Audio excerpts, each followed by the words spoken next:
O que você acha da eutanásia nos animais? Então, eu particularmente já fui muito contra, numa outra vertente. Hoje eu acredito o seguinte, e eu acompanho a transição, toda essa questão da morte. Eu não faço, a Camila não faz. Mas o que eu percebo? Eu trago para a consciência da pessoa. Ela vai escolher. No fundo, eu acho que a gente não tem o poder de escolher, apesar de alguns colegas escolherem, enfim. Então, o que ela vai ver? A gente tem um preparo. Quando o animal recebe um diagnóstico terminal, existe um time. O veterinário tem um grande poder de falar. Mas o que é a eutanásia? A eutanásia é aliviar o sofrimento do animal ou é aliviar o sofrimento do humano? Que não consegue ver o animal naquela sensação, naquela situação. E outra, se o animal estiver muito ruim... Então, acho que são os dois. Se o animal estiver muito ruim, realmente, existe alguma forma de cuidar? Qual que é o grande... Porque tem uma chavinha. Qual que é o ponto que a gente fala que é eutanásia? Quando a dor não cessa com as medicações, quando não come, não bebe, não faz xixi, tá vegetando. Aí, ok, até uma pessoa. Agora, se o animal, ele tá, no nosso caso, não tá andando, o que eu posso fazer? Eu vou ter tempo para cuidar? Eu não recursos, vou? Né? Como que vai ser? Assim, nesse caso, eu tô falando no sofrimento mesmo. Agora, o sofrimento tem essa linha. Então, a gente vai precisar olhar. Tem muita gente que faz eutanásia por conta do afeto e que traz para mim e fala assim, ele não merece viver isso. Porém, a Camila estuda toda uma parte espiritualista, que diz que assim como nós, de uma forma um pouco diferente, o animal tem uma evolução espiritual também. Então, ele tem coisas que ele adquire e tem coisas que ele precisa passar. E, às vezes, uma morte assistida é melhor do que uma morte interrompida. O que seria uma morte assistida? Você estar com ele, independente de ser numa clínica veterinária fazendo eutanásia ou ele na sua casa, tendo uma morte natural. Por quê? Porque ele vai ter e cumprir toda a parte de evolução que ele precisava. Aí, como que seria uma morte interrompida? Quando a gente para o processo. Então, quando, de repente, a pessoa deixa o animal lá, como se fosse um objeto, faz eutanásia. Ou quando o clínico, às vezes, não dá a oportunidade. Por isso que eu grito mesmo no time, de nós da integrativa, podemos falar das possibilidades. O que pode fazer, o que não pode fazer. Agora, o sofrimento, ainda não existe um grande score que seja real para eu saber se está sofrendo ou não. O que é real, que nós sabemos, é que existem humanos que podem ser categorizados. Tem o dono, como eu sou dona do copo. Tem o proprietário, que acha que manda.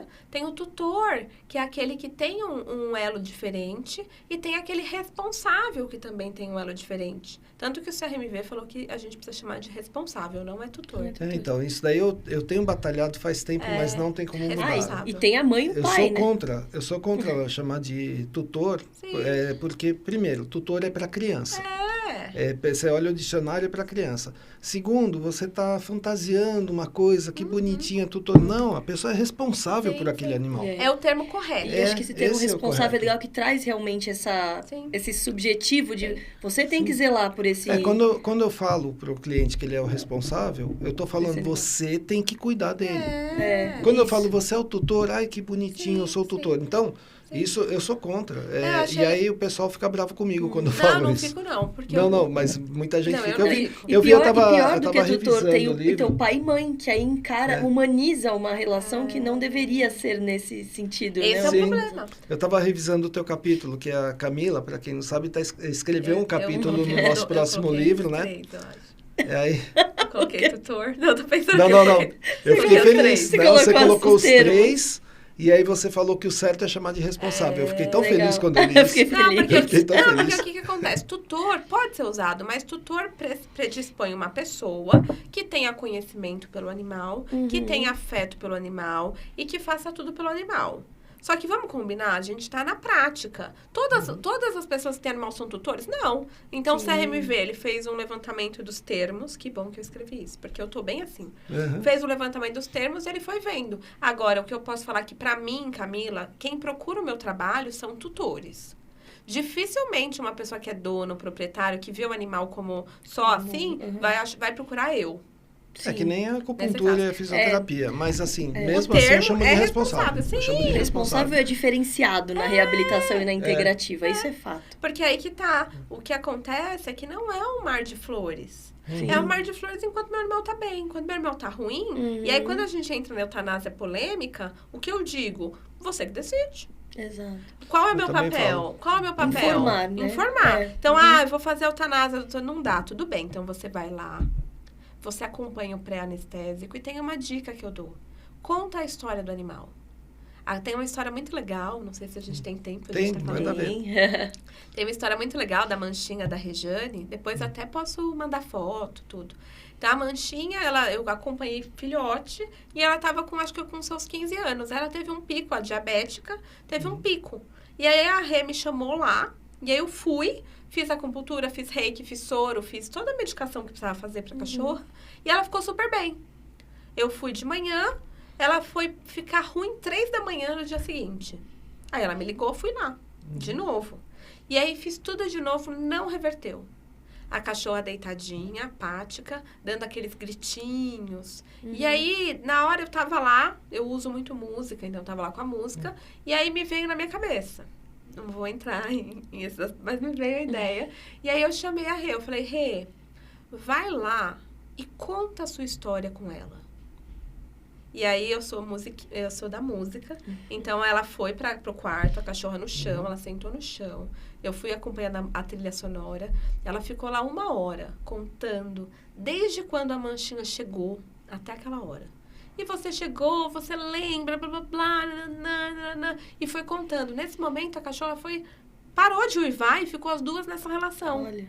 E eu fiquei chorando, eu sou chorona. Eu já tô aqui, ó. Eu fiquei chorando. Eu sou que choro no comercial de sabão em pó. Mas aí o que aconteceu? E aí ela ficou lá 1 hora, ela voltou, sentou no sofá e falou, Camila, fiz.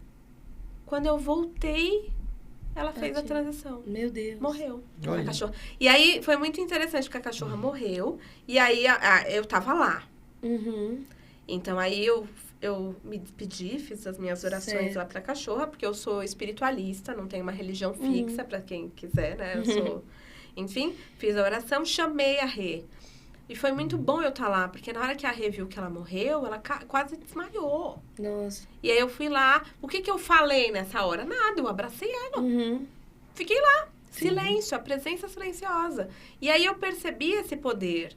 Então, isso eu posso fazer com o animal na minha casa, isso eu posso fazer na minha eutanásia. O que é? É que o animal entenda que ele teve uma vida em que ele aprendeu, em que ele foi feliz e que naquele momento ele tá, e que o humano vai ficar bem.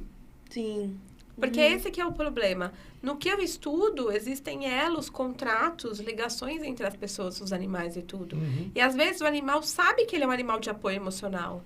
Como é que vai ficar aquele humano? E aí ele fica lá sofrendo. Gente, eu ia perguntar isso pra você agora, porque eu percebo isso também.